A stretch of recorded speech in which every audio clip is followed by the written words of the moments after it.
Hola, bienvenidos al módulo 2 de la materia Sociología General.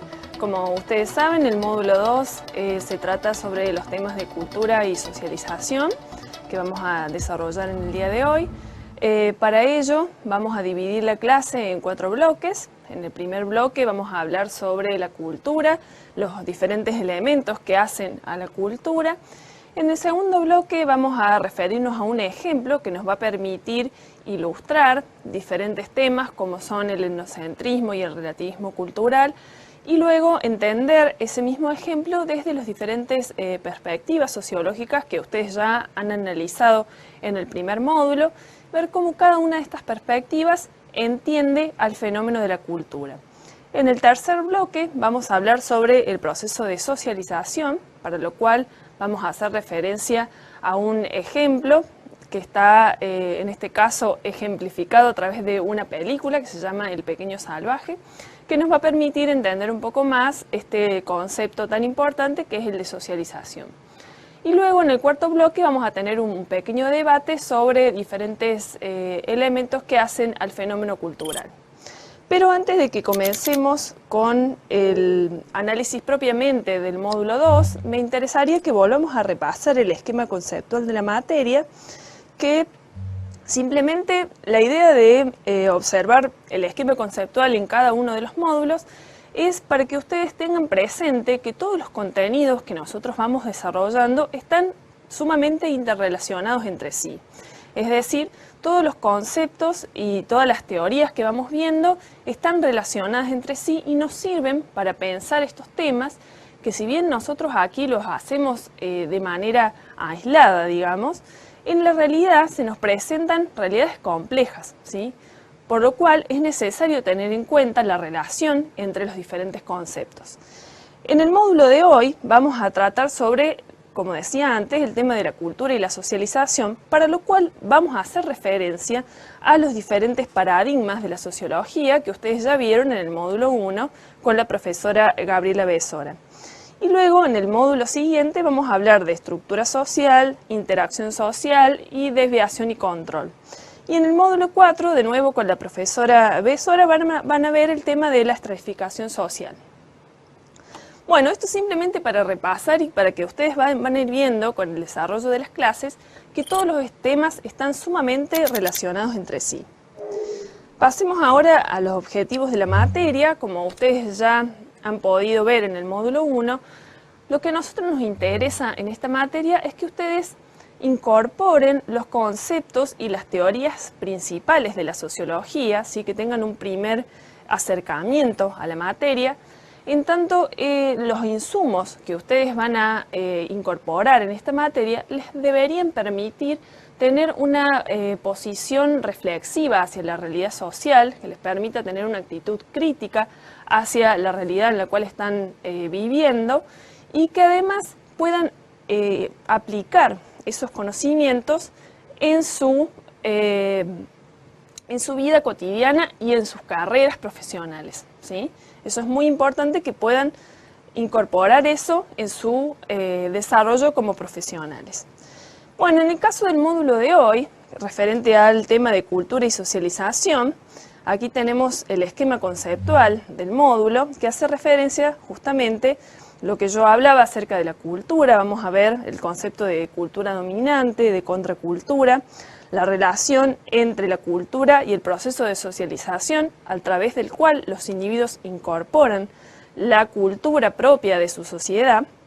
Luego vamos a ver los conceptos de etnocentrismo y de relativismo cultural y vamos a ver cómo todos estos conceptos y la manera de entender la cultura va a depender mucho de la perspectiva teórica en la que nos posicionemos, ¿sí? No es lo mismo la manera en que entiende la cultura Durkheim, por ejemplo, que la manera en que la entiende Marx o la entiende Weber. Y los objetivos del módulo de hoy justamente están relacionados con que ustedes puedan incorporar estos conceptos de cultura y socialización y todos los conceptos que están relacionados, ¿sí? Pasemos ahora a ver, aquí van a ver una serie de imágenes que hacen referencia a diferentes elementos culturales, ¿sí?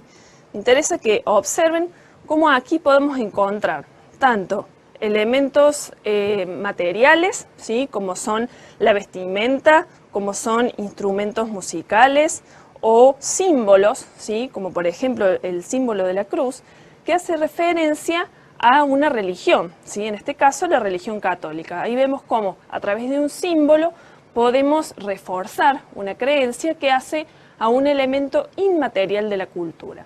¿Sí? Como ustedes saben, la cultura está conformada por valores, creencias y modos de vida, valores, creencias y costumbres que hacen el modo de vida de una sociedad, ¿sí? Esa es la definición que comúnmente utilizamos para referirnos a la cultura, ¿sí? Pero si ustedes tuviesen que ordenar este grupo de imágenes en dos grupos separados, ¿qué criterio piensan que podríamos utilizar para eso? ¿En qué nos basaríamos para distinguir estas imágenes? Pensemos un minuto.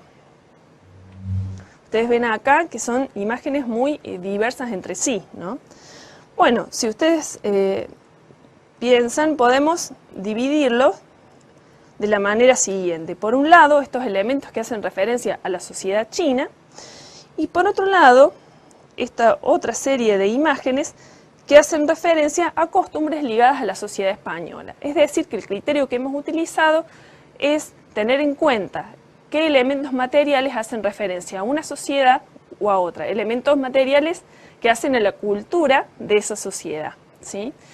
De esta manera volvemos a reforzar el concepto de que la cultura refleja los valores, las creencias y las costumbres del modo de vida de una sociedad. Pero ¿qué pasa? Dentro de una sociedad, ¿existe una única cultura o podemos encontrar más de una cultura? ¿Sí? ¿Las sociedades son homogéneas? Bueno, si ustedes piensan por un minuto en la Argentina, por ejemplo, que está conformada por inmigrantes que provienen de diversas partes del mundo, ¿sí? Españoles, italianos, polacos, árabes, etc. Ahí nos damos cuenta de que existen diferentes grupos culturales que conforman una misma cultura, que es la cultura argentina.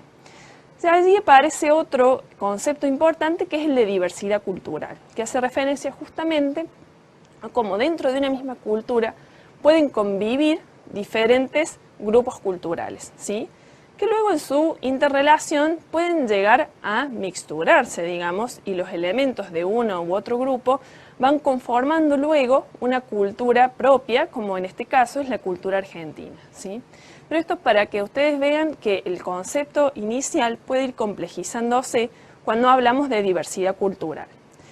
Existe otro concepto relacionado con este, que es el de subcultura, ¿sí? Cuando nosotros decimos que dentro de una misma sociedad podemos encontrar diversos grupos que tienen características específicas, ¿sí? Modos de vida particulares, hablamos de una subcultura, que si bien comparte los valores de la cultura dominante, tiene rasgos propios, características propias. Pero me interesa que veamos algunos ejemplos que nos van a ayudar a entender mejor el concepto de subcultura y las diferentes variantes de subculturas que podemos encontrar. Ustedes ven acá en la imagen a un grupo de testigos de Jehová que está predicando su religión en una casa, ¿sí? Este grupo religioso puede ser considerado una subcultura en relación, por ejemplo, a la cultura argentina. Es importante que tengan en claro que cuando hablamos de subcultura, siempre lo hacemos en relación a una cultura dominante. Es decir, hay una cultura dentro de una sociedad que es la que determina, digamos, los valores que comparten la mayoría de la población, ¿sí? Esa es la cultura dominante. Y en relación a esa cultura dominante es que existen grupos que tienen algunos rasgos característicos. En este caso estamos hablando de un grupo religioso que tiene ciertas costumbres particulares. Por ejemplo, no están de acuerdo con honrar los símbolos patrios, porque consideran que eso es un acto de adoración que no corresponde. Asimismo, se declaran pacifistas, es decir, que no participan, no están de acuerdo con la participación en guerras. También no están de acuerdo con las transfusiones de sangre, por ejemplo. No están de acuerdo con el festejo de, por ejemplo, los cumpleaños o de la Navidad, porque consideran que son festividades paganas que no se relacionan con sus creencias religiosas.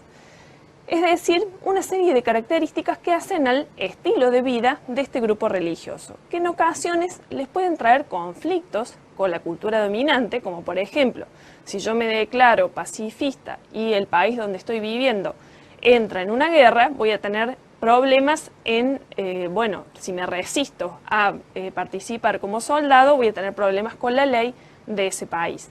Pero en general conviven pacíficamente, aunque pueda suceder que se den este tipo de conflictos.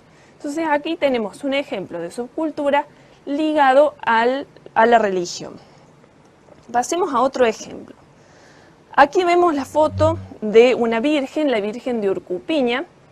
La festividad hacia esta virgen se da todos los meses de agosto en el barrio Villa Libertador en Córdoba, donde está asentada una gran comunidad boliviana, ¿sí? Una gran comunidad de ciudadanos bolivianos que se instaló en la ciudad de Córdoba en búsqueda de mayores oportunidades de trabajo, entre otras cuestiones. En ese caso, hablamos de una subcultura ligada a la nacionalidad. ¿Por qué? ¿Por qué constituyen una subcultura? Porque sus costumbres, sus valores, sus creencias propias de la sociedad boliviana en la sociedad argentina constituyen una minoría, digamos, es un rasgo específico. Pero si nosotros vamos a Bolivia, esa costumbre, por ejemplo, de la fiesta de la Virgen de Urcupiña, no va a ser una manifestación de una subcultura, sino que va a tener que ver con la cultura dominante, ¿sí? Por eso es importante que distingan que los conceptos dependen siempre del contexto en el que estamos ubicados, ¿sí?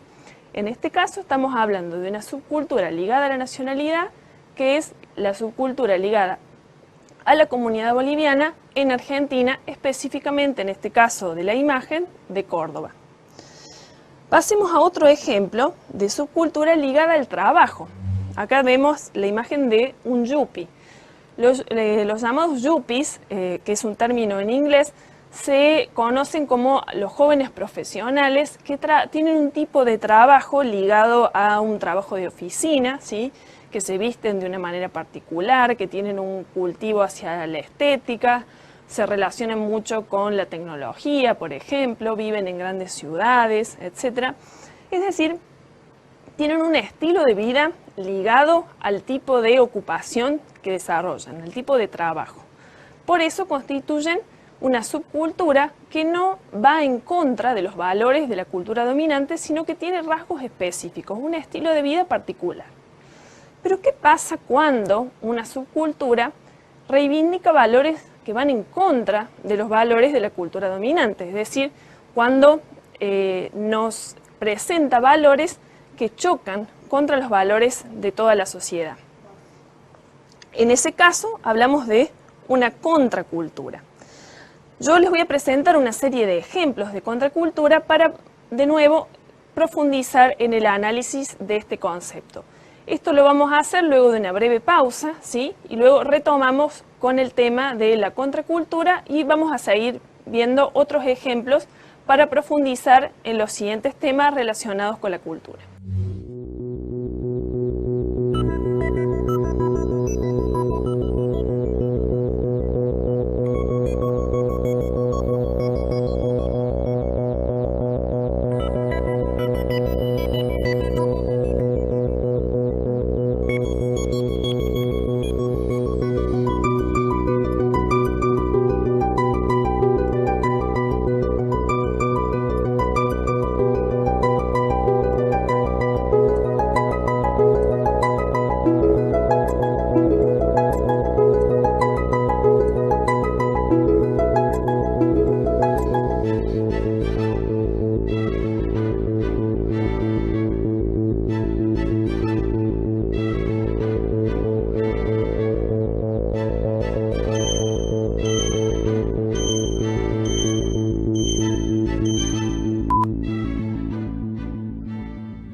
Bueno, continuamos entonces ahora con el tema de la contracultura. Yo les decía que les quería presentar una serie de ejemplos para entender mejor este concepto. Aquí ustedes ven dos imágenes que hacen referencia al movimiento skinhead, también conocido como cabeza rapada. Este movimiento cultural nace en la década del 60 en Inglaterra, dentro de la clase obrera, de los jóvenes obreros, en un principio reivindicando los valores de esa clase obrera, el valor del trabajo, de la disciplina, compartían los mismos gustos musicales, el gusto por el fútbol y el valor del compañerismo, entre otras cosas. Luego estos grupos se fueron tomando ciertas actitudes ligadas, por ejemplo, a la violencia hacia los inmigrantes, y luego fueron apareciendo grupos denominados neonazi skinhead, es decir, cabezas rapadas que reivindicaban los valores del nazismo, ¿sí?, de una raza aria superior que debía prevalecer sobre el resto de las razas o de las etnias humanas, y practicaban esta ideología a través de la violencia. Es decir, que lo que en un momento era una manifestación de una subcultura se transformó. No es que todos los skinheads se transformaron en neonazi skinhead, sino que algunos de los skinheads pasaron a reivindicar estos valores, transformándose así en una contracultura, ¿sí? Porque estaban reivindicando valores como la violencia, que van, por supuesto, en contra de la idea de la convivencia pacífica en una sociedad, ¿sí? Entonces acá vemos claramente el ejemplo de cómo de una manifestación subcultural puede surgir una contracultura. Pero quiero presentarles otro ejemplo más cercano a nuestra realidad, que tiene que ver con la cumbia villera. Yo considero que podemos pensar a los grupos musicales de cumbia villera como manifestaciones contraculturales, en tanto ellos en las letras de sus músicas, de sus canciones, están no solo denunciando la realidad social en la que vive la gente que vive en las villas miserias, las villas de emergencia, como se las conoce, sino que al hacer esa denuncia y el describir esa realidad social, están aceptando como normal, por ejemplo, el delito, ¿sí?, el consumo de drogas, la violencia. Están, digamos, aceptando esa realidad que para ellos es la realidad cotidiana, ¿sí?, el lugar de donde ellos nacieron, la están aceptando como algo normal, y de esa manera están aceptando, digamos, o reivindicando valores que van en contra de los valores de la cultura dominante, ¿sí? Pero a su vez podemos pensar que otro costado de esta realidad, de este fenómeno cultural que es la cumbia villera, es el fenómeno comercial que está por detrás. Es decir, los discos que ellos producen son consumidos, digamos, la música es consumida por toda la sociedad. Se trata, digamos, de un fenómeno comercial que en el contexto del capitalismo se está desarrollando. Entonces, ahí vemos otro costado donde el valor del lucro, por ejemplo, que sí es valorado en la sociedad, en la cultura dominante en la cual estamos insertos, es aceptado como un medio de vida y como un medio de ascenso social también, ¿sí?, como una manera de salir de esa realidad en la cual están insertos, de esa realidad de pobreza que constituye la realidad de las villas miserias. Entonces acá vemos cómo una contracultura puede llegar a oponerse a algunos valores de la cultura dominante, pero no a todos los valores, sino que en este caso, por ejemplo, reivindica el valor del lucro. Lo mismo podemos pensar en el caso de los hippies, ¿sí? El movimiento hippie, en su momento, era un movimiento contracultural, pero hoy en día, ¿qué nos queda de ese movimiento? Una moda más, ¿sí?, una manera de vestir. Cuidado, esto no quiere decir que no exista hoy gente que reivindique los valores de esa contracultura. Simplemente quiero mostrarles cómo estos conceptos y estos fenómenos culturales pueden ir transformándose con el tiempo y pueden llegar, digamos, la cultura dominante puede llegar a tomar algunos valores o la estética, por ejemplo, de un grupo, de un movimiento cultural, lo puede incorporar a la cultura dominante como una moda más, ¿sí? Una última cuestión acerca de la contracultura. Yo aquí les he presentado, en primer lugar, dos ejemplos, el caso de los neonazi skinhead y de la cumbia villera, donde lo que hay es una denuncia y digamos, ir en contra de los valores dominantes, pero no se presenta un modelo alternativo de sociedad, ¿sí? En el caso de los hippies, es diferente, porque ellos no solo están en contra de los valores del capitalismo, sino que nos presentan una alternativa, ¿sí? Ellos creían en otro tipo de sociedad, en la vida en comunidad, alejados del consumismo, del capitalismo, ¿sí? Y con otras reglas de vida diferentes a ese modo de vida. Esto simplemente para que vean las diferencias entre las diferentes contraculturas y cómo podemos encontrar justamente diferentes manifestaciones y diferentes características. Bueno, ahora me gustaría que pasemos al siguiente tema, para lo cual vamos a seguir utilizando ejemplos. Aquí ustedes van a ver las imágenes de dos niños que se encuentran hoy en día, se encuentran en el Museo Antropológico de Alta Montaña de la ciudad de Salta. Se trata de los niños del Yuyayaco, así se conocen porque en este volcán, el Yuyayaco, que es un volcán que está en la provincia de Salta, es donde fueron encontrados. Se trata de dos, en realidad acá vemos dos, pero en realidad son tres niños, eran dos niñas y un niño, que fueron encontrados en la cima de este volcán por un grupo de antropólogos y hoy se encuentran resguardados en este museo y se pueden visitar. Lo interesante de esto es el relato de cómo llegan esos niños allí, la ceremonia por la cual son ofrendados y llegan a este volcán. Resulta que dentro de la cultura inca existía una ceremonia consistente en elegir a los niños más bellos, que en general eran los hijos de los caciques, los niños que tenían la mejor contextura física y una mayor belleza, eran elegidos para ser parte de una ceremonia, ¿sí?, que consistía en llevar a estos niños con las mejores ropas, ¿sí?, vestidos con las mejores ropas y acompañados de un séquito de personas que iban haciendo una serie de cantos, iban bebiendo la bebida conocida como la chicha, ¿sí?, que es una bebida alcohólica. Iban caminando hacia los santuarios, que en este caso el volcán de Yuyayaco era uno de los centros donde hacían estos rituales. La idea era ofrendar estos niños a los dioses, ¿sí?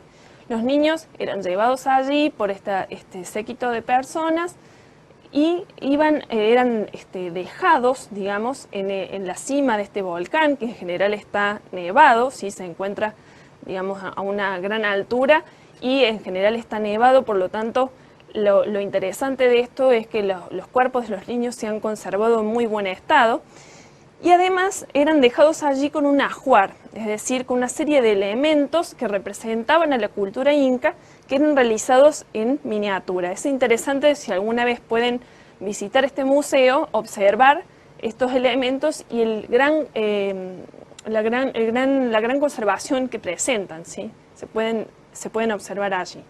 Bueno, eran ofrendados, digamos, eran dejados allí y los niños, bueno, luego fueron encontrados por los antropólogos.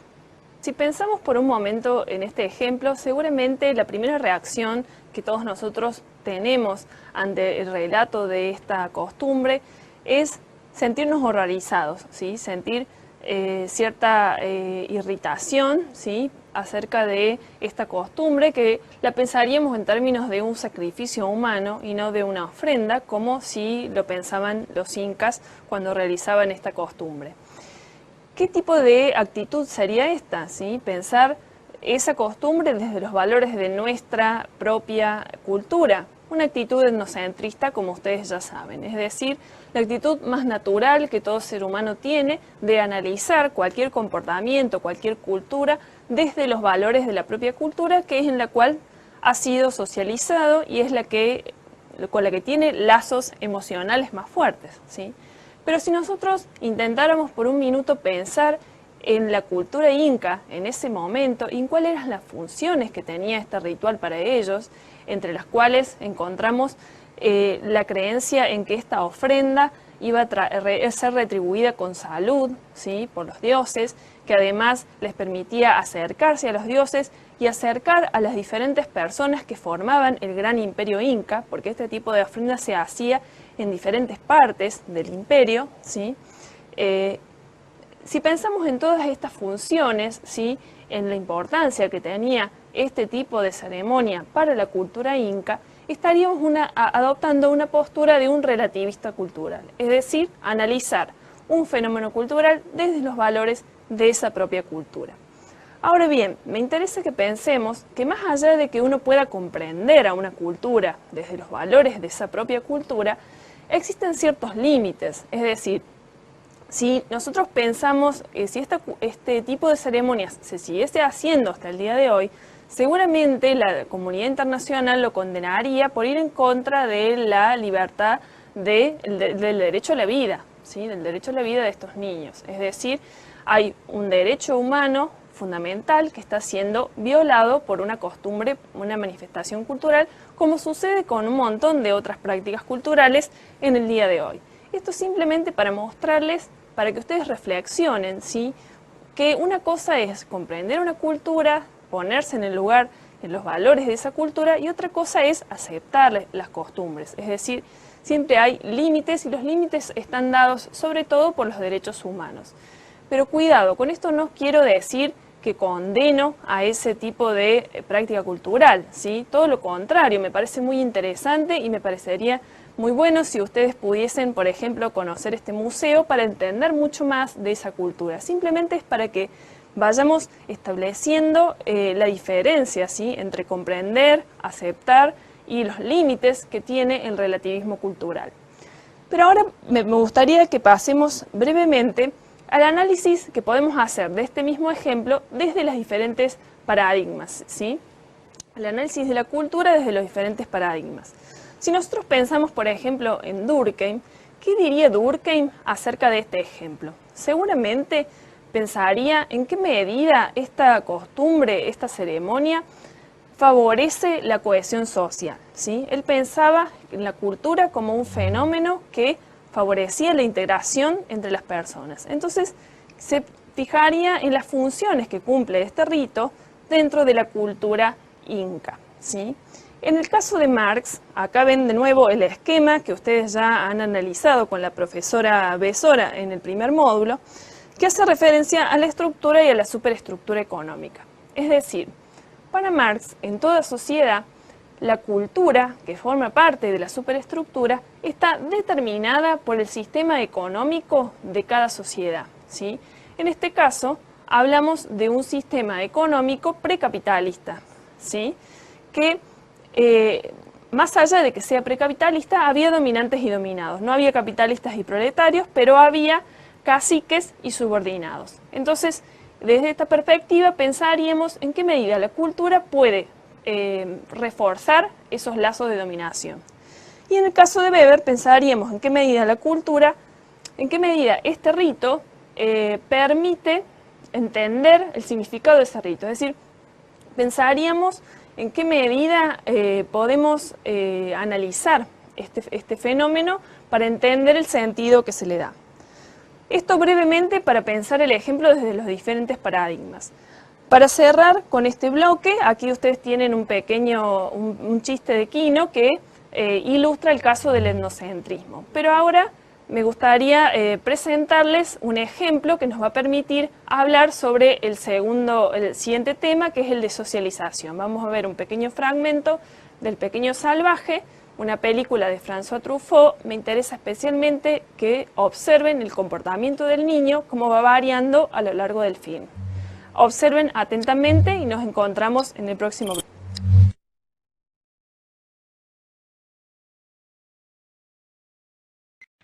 Bueno, vamos a ver esa fiera. Lo tengo encerrado en esta No cabaña. sabe usted lo que nos ha costado ponerle una camisa. Es una verdadera bestia salvaje. Lléveselo cuanto antes. ¡Quieto! ¡Ven aquí!